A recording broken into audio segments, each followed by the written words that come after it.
Thank you so much for joining me. So this is my Epona 100 race reflection. It's titled Training, Start Line and Finish Line. At around 3 a.m., around mile 90, I genuinely didn't know if I could keep moving. The race is a 100-mile ultramarathon held in South Wales, starting at Abergavenny and also ending at Abergavenny. The race takes you across mountain trails, forests and historic paths through the Brecon Beacons, combining paths of the famous Offa's Dyke Path, Cambrian Way and Beacons Way trails. It's known for its tough climbs, beautiful scenery and supportive atmosphere. The event challenges you to complete over 100 miles within 50 hours. It is also considered one of the most scenic and demanding ultramarathon in Wales. So why does this episode matter? For me, this race reflection matters because it challenged me to test my strength, my determination, and endurance over 100 miles of difficult terrain. The race was not a competition, but about personal growth, resilience, and the Welsh community spirit. So completing the race is a major achievement that reflects months of training, mental toughness, and perseverance. It was not just a 100-mile ultra marathon through the south of Wales. For me, it was testing my resilience, my identity, and my beliefs. Going through rugged trails, steep climbs, darkness, exhaustion, and moments of doubt. Dan and I actually were forced to meet every version of ourselves, I believe. For a lot of people, the race is far more than endurance.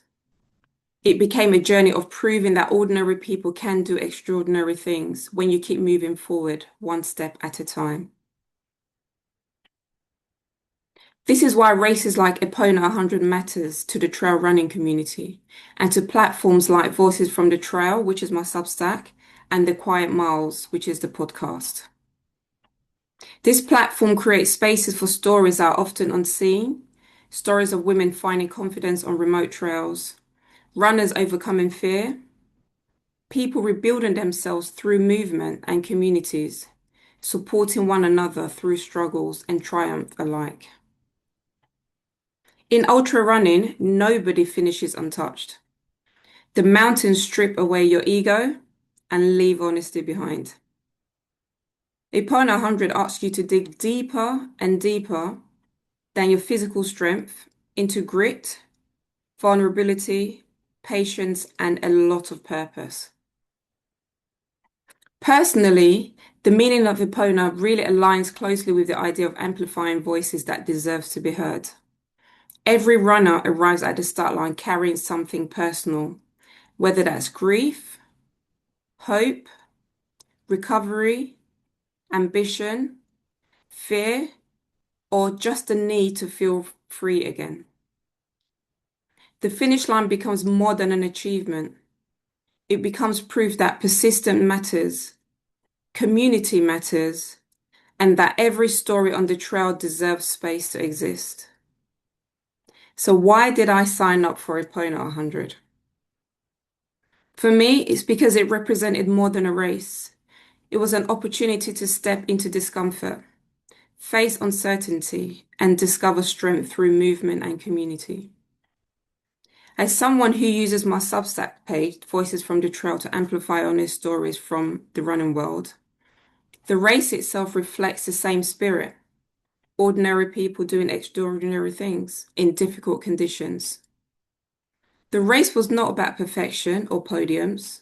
It was about persistence and just continue to move forward when the trails became hard.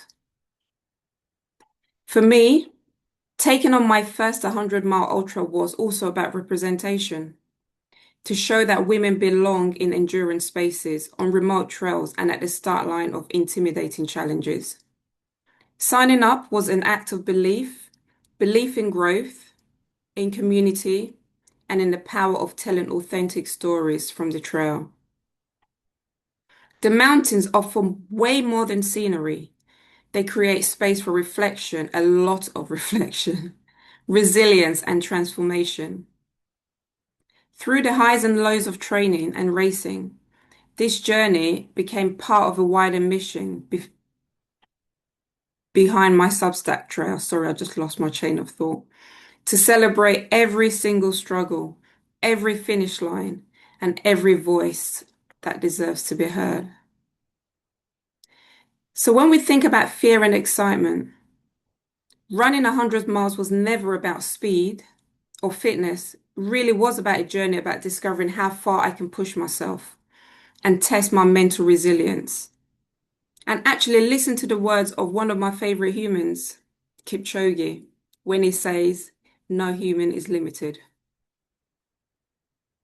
I wanted to see what I was capable of physically and mentally depleted. In one of my earlier Substack posts, you would have heard me talk about curiosity and challenge. So choosing curiosity over certainty and risk over regret. This journey was all about pushing my own personal boundaries and discovering new limits, something I never thought about a few years ago. My work over the past few years has been about advocacy and championing inclusion in sports, promoting confidence, visibility, and safety for women and girls in sports also. And that for me means taking action and getting myself to the start line and not just talking about it. I see ultra running as a form of deep meditation, slowing down in mind and body and learning how to navigate discomfort. Despite the physical challenges and demands of training and actually running long distances, the very early morning runs and gym routine sessions for me, including the sauna and the rest, they all are a form of investment in my health and personal happiness. Ask my family, whilst allowing me to connect with nature in those trails. I actually chose the race itself, which is delivered by the wonderful, amazing humans at Pegasus Ultra Running, as I'd never worked or met a race organizer that gives personal phone calls to each and every runner prior to the event.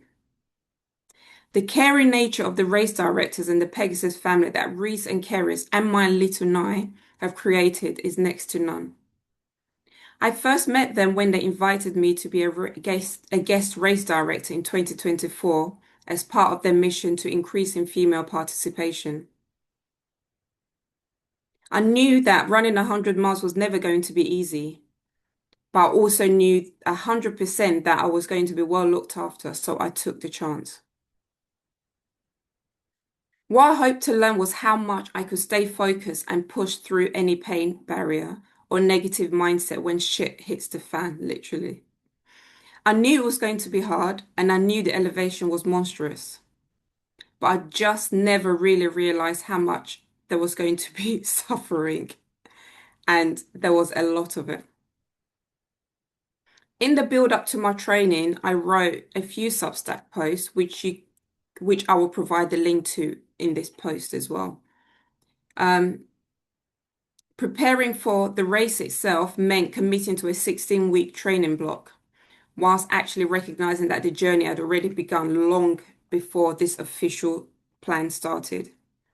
So 2 weeks prior to starting this training block, I had completed the country to capital 70K, meaning that the training did not start from scratch, but I was kind of starting from a strong endurance base. So I had foundation in place already. And that foundation allowed me to focus from simply building mileage to actually developing strength, recovery, and the confidence that's going to be needed for the 100-mile race itself. I used a platform called Vert.run alongside a customized training plan created by the wonderful ChatGPT. The structure was intentional and designed to fit around my daily life and work routine. The plan was centered around running 3 to 4 days a week at the most, 3 strength sessions, and additional endurance work through cycling and using the Stairmaster as well, which simulated climbing while reducing impact on my body, especially my knees. Long runs were approached differently from traditional marathon training. So instead of heavily focused on miles covered, the emphasis was placed on time on feet, on training instead. and to keep my body moving for long periods, regardless of the pace. So this became one of the most important lessons for me during this ultra running training plan. Because endurance is not about speed or distance, but about learning how to stay present and keep going for hours and hours and hours. For runs lasting more than 3 hours, I used races to support my training. One of my favorite event organizers is Train Running Tribe, and I completed a few marathons with them as part of my training plan as well, which demanded, so on the training plan, it demanded more than, I think it was about 4 to 6 hours on time on feet. So rather than trying to create a route or anything like that, it just felt right to run a race. And it was really cheap as well. So that was amazing. One of the final key long efforts took place at Box Hill, and on the training plan, he needed me to complete 3 hours on tired legs, focusing on sustained climbs. And if you've ever been to Box Hill, you will know the climb is a real climb as well, but also focusing on steady movements. In total, in that time, covered about 13 miles, I believe. And it was a tough climb, but you know what? I felt really strong. And it was at that moment I really felt like training was going really well. And it was a real confidence boost as well. For me, recovery also became part of the process rather than something earned afterwards. So wherever possible, I would use the steam rooms, sauna sessions, and cold plunges. I can't even believe I'm saying this. And when I say a cold plunge, I mean up to my waist. I dared not put my head under that cold water, but I tried. Um, so the training block, I really, really also focused on recovery, and that was all part of the training plan. So the entire build towards the race reflected the same philosophy as my Substack, Voices from the Trail. There is no single blueprint for becoming an ultra runner. Training does not need to look perfect or elite or traditional to be effective. It can be flexible, creative, and deeply personal. Preparing for the race became more than reaching a start line. It became a process of learning to trust. Trusting the training, trusting the body, trusting that consistency over time can carry someone further than they once believed possible. One of the biggest lessons during this Epona training block was learning the difference between pushing through discomfort and listening carefully to the body before a small issue became a bigger problem. Luckily, there were no major injuries or setbacks during training. But as overall time on feet increased, an old knee issue became to flare up in the training blocks. So rather than ignoring it or trying to train through the pain, I became more intentional about adjusting the plan to protect the bigger goal, which was arriving at the start line healthy. One of the first changes involved scaling back Stairmaster sessions. Over several weeks, these sessions had gradually increased from what started as 15 minutes on the Stairmaster up to an hour at a time. And that had become a really valuable way to simulate sustained climbing for the terrain that I was about to get to. These sessions were clearly helping to build strength and endurance, but they were also placing additional stress on the knee. So 4 weeks before race day, I made a decision to stop using the Stairmaster entirely. And that for me was a reminder that ultramarathon training is often about restraint as much as effort. So understanding when something is helping, but also knowing when it's a bit too much and it's tipping too far. And when protecting recovery actually matters more than squeezing in that extra session. So instead of chasing more volume, the focus shifted towards intentional strength work and movement quality. So plyometrics remained part of the routine alongside targeted work for the knees, the quads, the calves, and the hamstring. But this time, the sessions carried a different mindset. It was less about rushing through the exercises simply to tick a box, but more attention was paid to control the stability and building strength that would hold up deep into a 100-mile race. In many ways, this became one of the most important part of the training block. Ultra running can sometimes glorify pushing harder at all costs, but preparing for this race required learning, patience, adaptability, and respect for the body. My goal was never to arrive overtrained or carrying unnecessary niggles. It was to arrive strong, healthy, and mentally ready to take on the mountains. Again, that process reflects the wider message from my Substack. Endurance is not only built in the hardest sessions or the biggest miles. Sometimes it's built in the quieter decisions, choosing recovery, choosing consistency, and trusting that long-term strength comes from listening as much as pushing. So now let's talk about balance in real life and training life. One of the most important parts of preparing for Epona was learning how to balance ultramarathon training with the realities of everyday life, family life, work life. Training for a 100-mile race can easily feel overwhelming, and it did at times, especially alongside work, personal responsibilities, and the unpredictability of day-to-day life. Consistency only became possible by creating a routine that fit around everything else. I love a routine, and this was just perfect. I hold myself to account daily and know that it is more than motivation, but it was more about being disciplined. To make sure the training plan was sustainable, most of the sessions were completed really early in the morning before work. Being an early riser naturally suited this approach and helped create a structure and accountability through the 16-week training block. By training before the demands of real life could take over, there was less room for excuses, cancellations, or missing a session. The schedule became simple but intentional, alternating between run sessions on a Monday, gym sessions on a Tuesday, and then following the same method throughout the week. This left me with Sunday as a dedicated rest day. The rhythm helped to create balance between effort and recovery while allowing training to remain consistent without becoming all-consuming. In many ways, this approach is actually the reality for most ultra runners. Very few people are training full-time or building their lives entirely around running. Most are thin around different sessions, around jobs, families, responsibilities, being exhausted, and the unexpected challenges that lives bring on a day-to-day basis. Preparing for this event meant actually accepting that life would continue happening every day and learning how to work with that reality instead of fighting against it. The process reinforced the idea that success in ultra running is often less about perfection, but more about consistency. And we hear this all the time. Not every session needs to be extraordinary.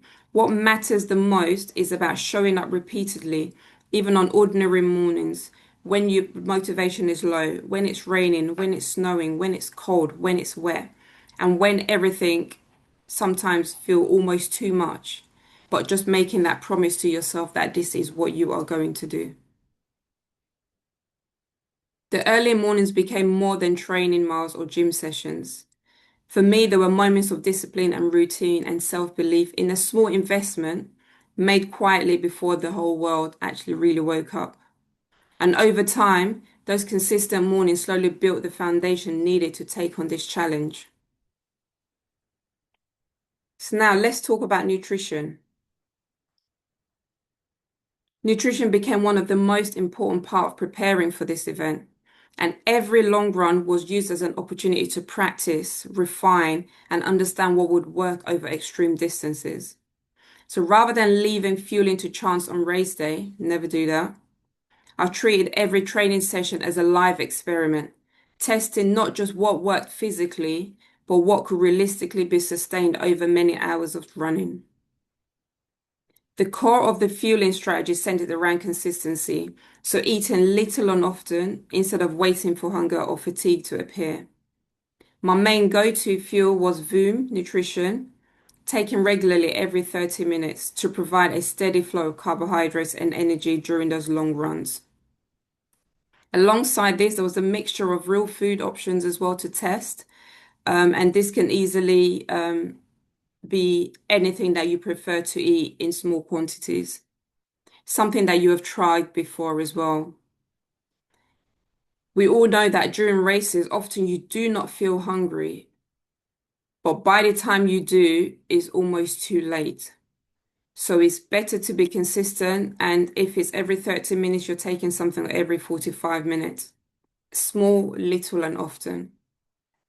Some of my food choices include pretzels. I like Serene malt loaf, mini cheddars, very simple and easy to digest snacks, which I can eat while I'm moving as well, which do not disturb my rhythm or my stomach. Hydration for me was also approached in the same way.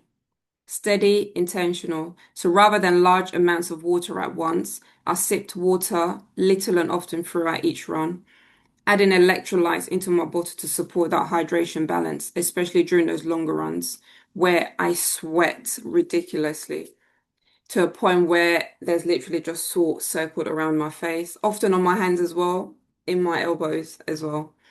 And you don't want that. So obviously you're going to be sweating, so it's really important to replace that salt as well that you're losing to avoid cramps. For me, each long run became a rehearsal for race day, testing what would work on my stomach, responding to fatigue, seeing how my energy level shifted over time, and how different foods also felt at various stages of exhaustion. Nutrition wasn't just about performance, it was about control and calm for me. Knowing what to eat, when to eat, and how the body will respond. And this actually removed one of the biggest unknowns. It allowed me to shift my focus away from doubt and towards simply moving forward, one aid station, one bite, one sip at a time. In the final weeks of training, my focus really shifted from building fitness to protecting what would ultimately carry me through the race, my feet. 6 weeks out, I started paying close attention to every single part of my feet every single day, knowing that in a 100-mile ultra, once your feet falls apart, the race was quickly over. Everything will start to unravel to a point where it could actually be game over. This became a non-negotiable part of my routine. After every shower or bath, and again before I go to bed, I will spend at least 10 or 15 minutes massaging the soles of my feet and working through my toes, using a moisturizer and ointment to keep them conditioned and cared for. It wasn't rushed or optional. It literally was part of the discipline of the preparation, just like running or strength work. Alongside daily care, I built also a plan that I would use for race day.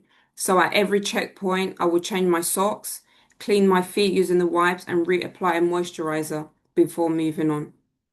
It was a very simple system, but one I treated with intention.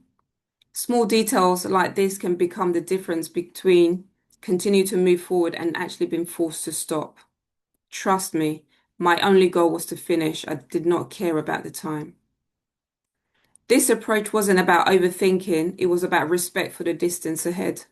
The race wasn't just going to test my fitness or my mindset, it would test durability in every sense, right down to the skin on my feet. In many ways, this became part of my strategy, not just how to run the miles, but how to protect my body, the race week, and the start line.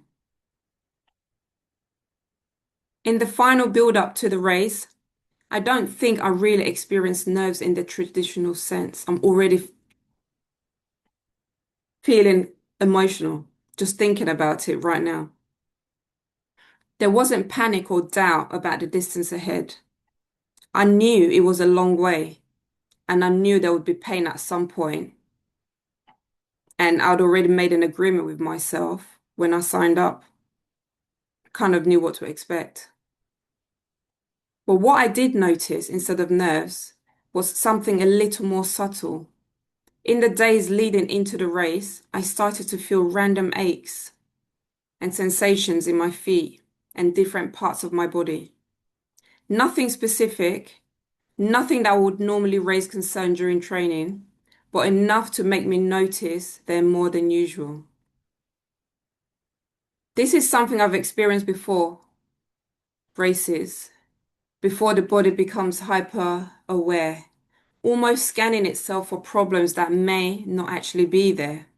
I think they call it paranoia for marathons. So looking back, it feels like this was my version of nerves setting in.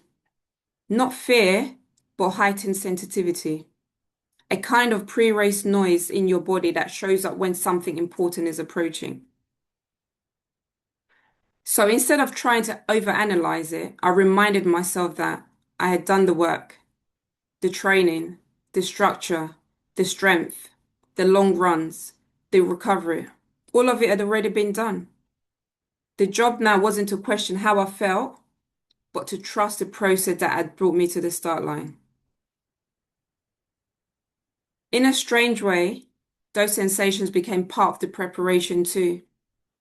Not something to fix, but something to notice and let it pass. Knowing that what I was feeling wasn't a problem, just anticipation showing up in a different form. The atmosphere began to build in a quiet but noticeable way. I was part of a group chat for the event, where most people were based in Wales or nearby, and already familiar with the mountains, the terrain, and the character of the route. Compared to me living in London, they had a deeper sense of what the course might actually feel like under different conditions.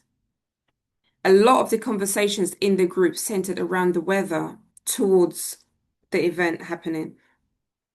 Updates were being shared by those closer to the area, offering more accurate, grounded forecasts than anything I had looked up on my phone. I didn't spend much time checking it personally. I trusted the information coming through and focused more on preparing rather than analyzing every single update. The general picture, though, was reassuring. It looked like race day would be dry, which was the most important thing for me. There was also mentions it could potentially be warm around 20 degrees. That felt manageable. Manageable. I wasn't worried about the heat. I was simply just grateful that rain didn't seem to be part of the equation. The weather can shape everything from pacing to care to your mindset, depending on what shows up on the day. So knowing that conditions were likely to be stable actually helped to settle things in my head. It removed one layer of uncertainty, and knowing the challenge was already going to be huge, having to deal with the thought of the weather being bad on the day was a good thing. One less thing to think about. More than anything else, I felt a quiet sense of readiness building. Didn't feel overconfident. Wasn't anxiety, just an acceptance of what was coming and the appreciation that at least the skies were likely to be kind on the day. So my kit. I started early and was done with intention rather than last minute stress. I used the race manual, the gear list, the mandatory kit requirement as a structured checklist. So making sure I had everything and knew exactly what I needed for the mountain and for the duration of the event as well. This gave me a confidence that nothing would be missed and removed the usual panic that can come with packing last minute for such a long event. I would say around 3 weeks before the race, I actually began to slow pack, I'll call it. Just gradually placing things into a large bag and just ticking them off the list. And this approach really works for me. And this is something that I do generally. I hate last minute stress. I don't function well under last minute pressure. So spreading the process out meant I could think clearly, I could double check the items and avoid any rush decisions. I also made a few smart budget friendly purchases through Vinted in the lead up to the race. I picked up two North Face jackets, a mountain base layer, and a mountain equipment waterproof jacket. All in total, it cost around £60, which actually felt like a huge win for the quality of the gear as well. Everything went straight into the wash when it arrived, ready to be fresh, clean, and race ready. In the mountain, gear is not just about comfort, it's about safety. One of the biggest concerns was the potential for extreme cold, with forecasts suggesting temperatures could drop as low as -7 at the top of the mountain. That changed the way I thought about kit selection entirely. So the priority wasn't about aesthetics and color matching, but actually making sure I was not exposed and not cold, and just making sure I stayed warm throughout. The worst case scenario in my mind wasn't just about feeling tired or the distance, it was about being freezing, being uncomfortable and unable to function properly in the mountains. So every item I chose had a purpose to keep me warm, to keep me dry and safe enough to keep moving. By the time race week arrived, I wasn't scrambling or second guessing anything. Everything was laid out, checked, and ready. That preparation created a quiet confidence, knowing that whatever the mountains threw at me, I had at least given myself the best possible chance to deal with it. The race story. So the race began in Abergavenny. I got there on Friday, the 8th of May. So arriving in the afternoon for registration, kit check, and the race briefing. From the moment I arrived, the atmosphere was something else. The town was buzzing. The runners, the volunteers, the supporters, they filled the space with a quiet excitement, all sharing the same sense of anticipation for what was to come. It felt like being inside a moment that everyone knew was important, even before it had already begun. Slowly throughout the afternoon, more runners arrived, collecting the bibs, going through the kit checks. There was a steady build of energy as people filtered in, each carrying their own mixture of nerves, confidence, and preparation.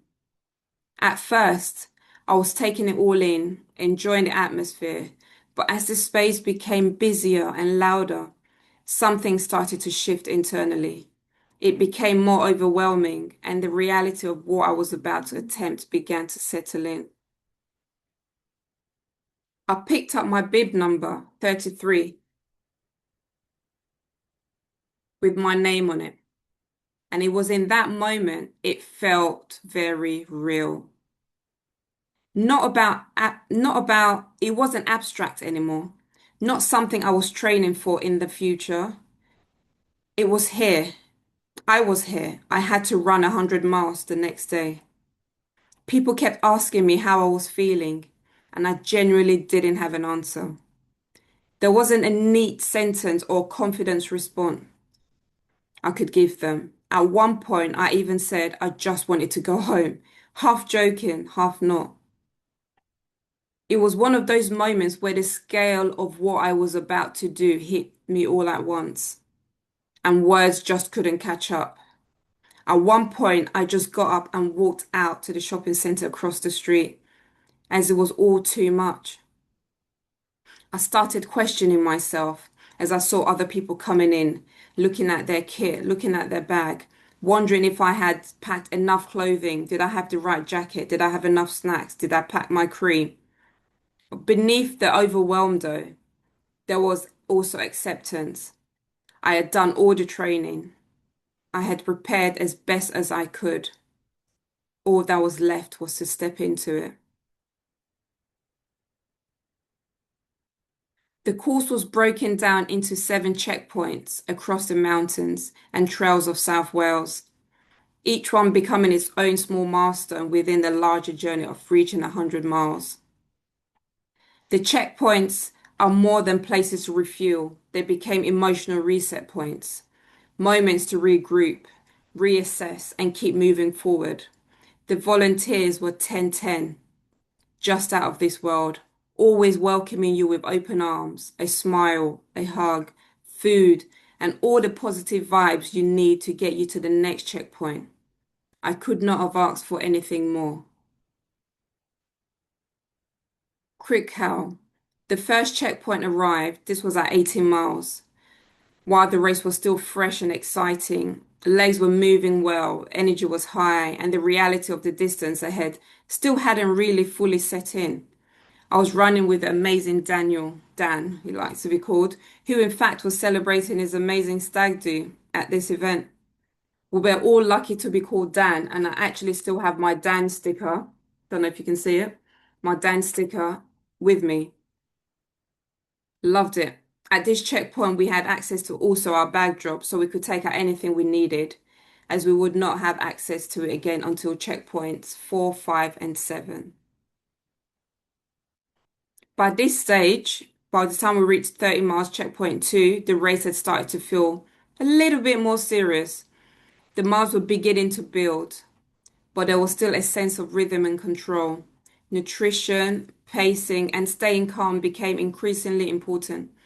I was focused on what I needed to do at this checkpoint and every checkpoint after that. Feet, fuel, and food. This literally was the three F's that was going to get me through this race. At the next checkpoint, which was checkpoint 3, 44 miles in.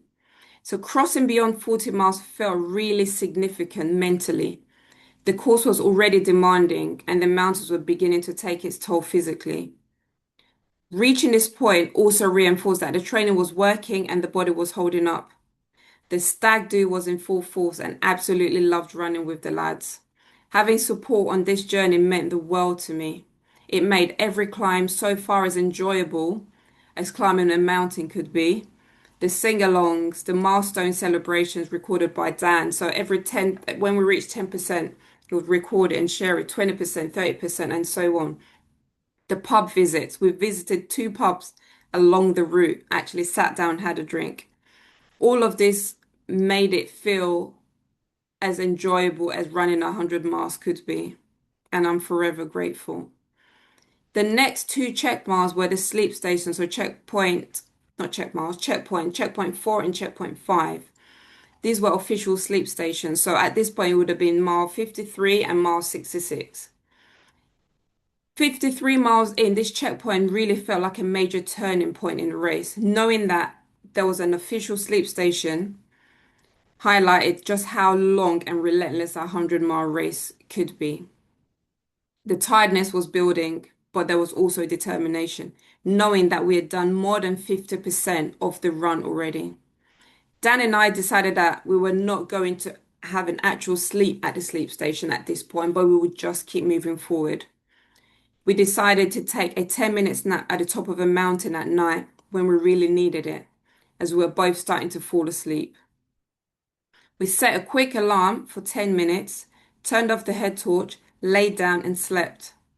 Alarm went off, lights back on, and we carried on moving forward.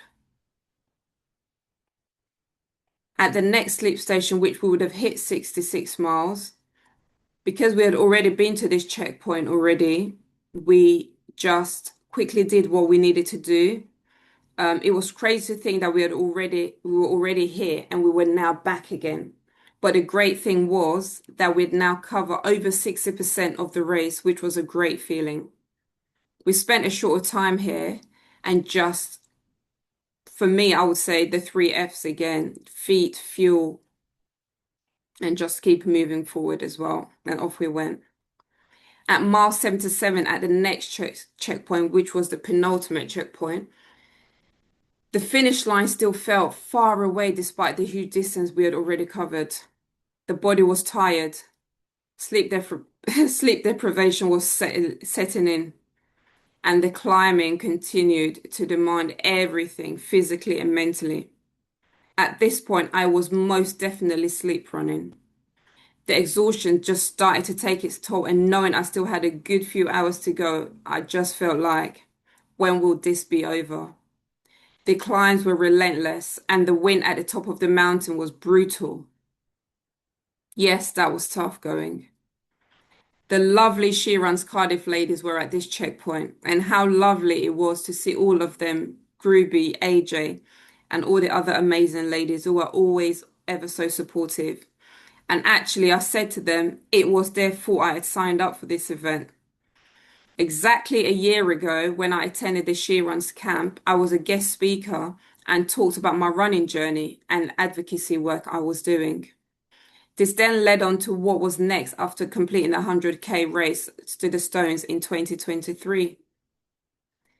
This then led on to the ladies suggesting I did one of the Pegasus event. I think they may have suggested maybe a 30 miler or a 40 miler, but somehow I managed to sign up for the 100 miler. Don't ask. The last checkpoint is at Blaenavon. So reaching this final checkpoint before the finish at mile 86, it really felt like such a huge relief knowing there was only 14 to 16 miles left, considering we'd already covered so many miles already. So in theory, that distance shouldn't sound like much more, right? But let me tell you something. That was the longest 16 miles of my entire life. Honestly, it felt as well, it felt as though we had another 30 miles to go. Because by this point, the sleep deprivation had completely taken over. I was literally running and sleeping at the same time, drifting in and out constantly with no sense of where the end was. I couldn't see beyond the next few steps. Every mile stretched endlessly. I was swaying from side to side, closing my eyes while moving, kicking stones, blocks, rocks, basically everything in sight. Every now and then I would suddenly jerk myself awake after stepping awkwardly or stumbling slightly on the trail. My body desperately just wanted to shut down, but somehow and I say we kept moving. Dan was running slightly ahead of me during this section, but I could always see him in the distance. Every so often he would turn around to check I was still there, still moving and still okay. Looking back now, I honestly feel eternally grateful for him during those final miles and actually every single mile from mile one. Just beyond just getting through the suffering, we shared something really special out there. We laughed, we talked, we shared personal stories and built a bond that I know I will remember forever. So thank you, Dan. There is something about ultra running, especially deep into the night and deep into exhaustion, that strips back people to honesty. The walls disappear, conversations become even more real, and connection forms in ways that are hard to explain unless you experience it yourself. The hardest part mentally was how distorted the distance became. Every mile felt like three. Time moved strangely. The finish line felt close and impossibly far away at the same time. And then there was the cruel little detail you almost forget in the exhausted state. Epona isn't actually 100 miles. It's 102 miles. So just when your brain is desperately clinging onto the idea that you're nearly there, you realize there are still 2 more miles waiting for you. At that stage, there was no turning back. The buckle was close enough to fight for.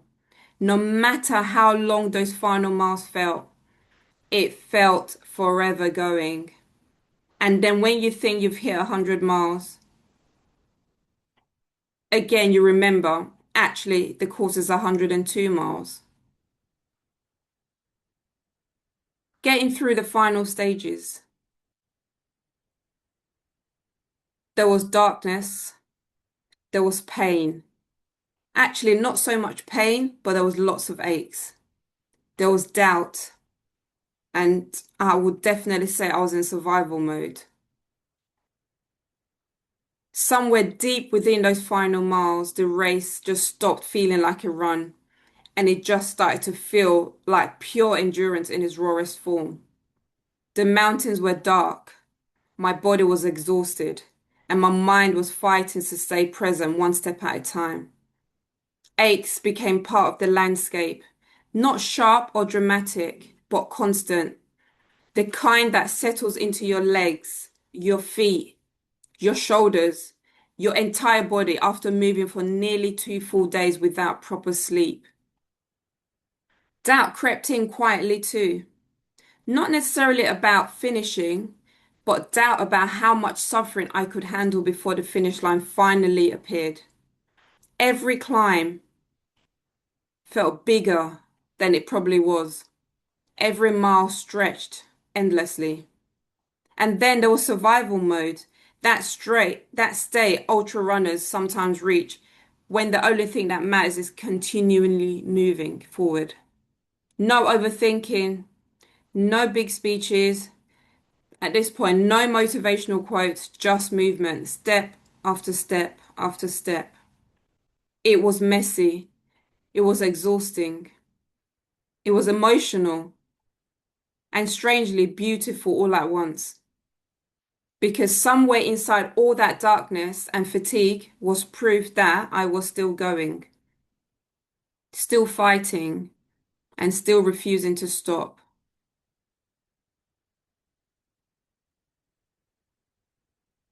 The hardest moments. Every ultra marathon has moments that test you physically, mentally, and emotionally. And for me, the hardest part of Epona 100 came in the final 20 miles. The climbing felt relentless. Just when you thought you had reached the top of a climb, I would look up and realize I was nowhere near. The trail just kept rising, steeper, and demanding more from my legs that I already felt completely spent. Those final mountains just felt never ending. It wasn't just physical exhaustion at this stage. It was the mental challenge of continuing to face climb after climb after climb, when all I wanted was for the ground to just level out just a little bit for a little while. The closer I got to the finish line, the more the course seemed determined to ask one final question. How badly do you really want this? But if the climbing wasn't the hardest physical challenge, the sleep deprivation was 100%. And I think that was what nearly broke me. In the final 10 miles, I was beyond tired. I have genuinely never felt so tired like that before. I was falling asleep while running, constantly drifting in and out without even meaning to. One moment I would be moving forward, the next I would catch myself swaying side to side, kicking the rocks and the stones on the trail, eyes closing, my body just so tired and just wanted to sleep. It felt like I was running, sleeping, sleeping again, and running all at the same time. The exhaustion in those final miles really became almost impossible to describe to you. I was beyond tired, the kind of tired where your body feels disconnected from reality. At one point, I honestly wanted to cry so badly. Everything just hurt. I was exhausted, and emotionally, I just needed some kind of release. I remember squeezing my eyes tightly, trying to force the tears out, but nothing came, not a single tear. When I eventually reached the next checkpoint, I told one of the volunteers what had happened. And without missing a beat, they said, "You're probably too dehydrated to cry." I could not stop laughing. In the middle of complete exhaustion, sleep deprivation, endless climbing, and emotional overload, that moment somehow became hilarious. It broke the tension instantly. and reminded me how strange and absurd ultra running can sometimes be. Even in the hardest moments, there were still flashes of humor, humanity, and connection that carried me through. And honestly, that laugh probably helped me as much as anything else in that moment. Looking back now, it almost sounds unreal, very unreal. But in those moments, it was simply survival mode. My pace really, really slowed. My body struggled, and my mind just became foggy with exhaustion. But one thing never happened. I never stopped. I may have slowed down, but I kept moving. And that is what ultimately got me through. I kept thinking about how I would feel after the race was over. I thought about the pride I would carry once I crossed that finish line. I thought about the family holiday to Portugal waiting for me just 2 days later. And that was something beautiful that I was going to experience alongside knowing that I'd completed this race. But more than anything else, I thought about what this journey represented beyond myself. I thought about other women watching, reading, listening, and maybe questioning whether they themselves could ever take on something this big. I wanted to show that ordinary women can stand on ultra marathon start lines too. That you do not need to look a certain way, come from a certain background, or fit a certain mold to attempt extraordinary things. Somewhere in those final miles, that became bigger than the pain, bigger than the tiredness, and bigger than the mountains. And so I kept going.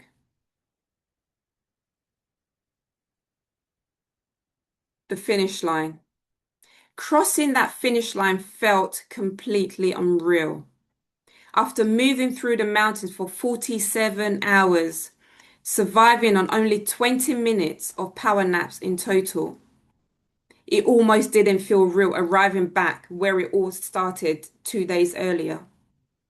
Seeing Reese, Spencer, Rachel, and everyone else waiting at the finish line was emotional in a way I still probably can't fully explain. The same place that had felt overwhelming and intimidating before the race had now become the place where everything came together, where all the runners, the volunteers, the race directors had sang happy birthday to me. What a whirlwind. And then there was the medal, the buckle, the buckle I had told myself from the very beginning that I was not leaving without. Holding it in my hands after everything the race had demanded felt incredible. Not because of the object itself, but because of everything it represented. The training, the sacrifice, the discipline, the doubt, the resilience, and the decision to keep going when things became difficult. What surprised me the most was how good I felt physically at the finish. Of course, I was exhausted, but I'd sustained no injuries, no blisters, no chafing throughout the entire race. And looking back, that fills me with so much pride because it validated the work I had put in during training. Every early morning sessions mattered. Every strength workout mattered. Every decision to recover properly. Every nutrition test. Every intentional choice around the kit, the foot kit, they all added up. Those rainy mornings, the gym sessions before work, the consistency over perfection, the mindset that carried me through 100 miles. One of the biggest lessons Epona reinforced for me is simple. Always give it a go. You genuinely have nothing to lose and everything to gain from trying. So much of ultra running and life in general begins with being willing to believe in what you might be capable of. And you are capable of more than what you think you are. I've also realized how important self-belief really is. You must back yourself 100 times, especially when the outcome is uncertain. Nobody else can do the work for you. I think this experience has probably changed me in ways I fully won't understand yet. Maybe those lessons will reveal themselves slowly over time. But right now, I know I feel stronger physically, mentally, emotionally. Epona showed me that if you truly commit to something and keep showing up for it, incredible things can happen. And the funny thing is, if you had asked me during the race if I'd ever do another 100 miler, you already know what the answer would have been. Absolutely not. Never again. But now, honestly, I think I would run another 100-mile race, which is completely wild when I think about it. This is the same Trina who 3 years ago said she would never run another 100 kilometers. But here we are. A lot changes. We change. And maybe that's one of the most beautiful parts of this journey. Would I do this again? Absolutely, without a shadow of a doubt. Epona 100 became so much more than a race. It was one of the most challenging, emotionally overwhelming, beautiful, and rewarding experiences all at once. Every early morning session, every strength session, every long run, every moment of doubt, every aching muscle, every bit of preparation, it all led to something I will carry with me forever. There were moments during the journey where the distance felt impossible to fully comprehend. 100 miles is not something you casually wrap your head around. Even standing on the start line, I don't think part of me fully believed it was real. But somehow, step by step, checkpoint to checkpoint, mountain to mountain, I did it. We did it. And honestly, I still can't believe I'm saying this out loud. Trina ran 100 miles. Say what?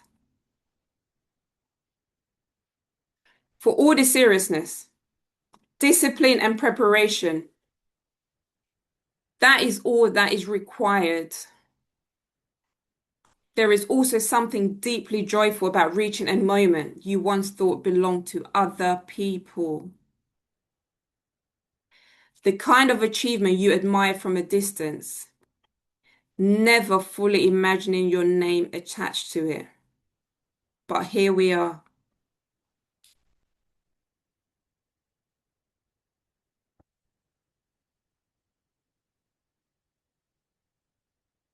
Thank you so much for listening. I appreciate you all.